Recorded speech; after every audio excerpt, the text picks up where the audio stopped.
Hey, I just wanted to show you the battery charger that I purchased recently and just kind of go over a couple things. I really like it so far. I've used it for a while.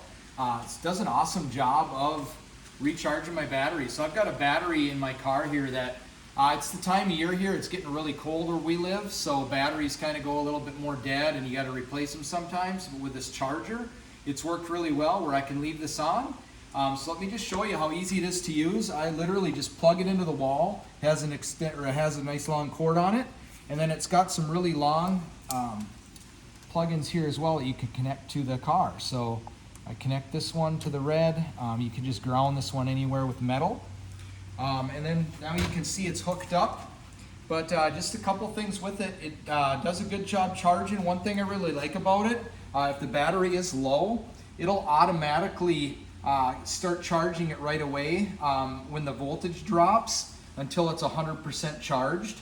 Another thing too, just kind of a thing I liked, I didn't have to worry about what battery type because it charges either 6 volt, 12 volt, any lead acid batteries that you have that are that kind.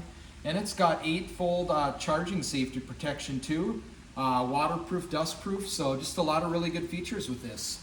But you can find it on Amazon. Thanks.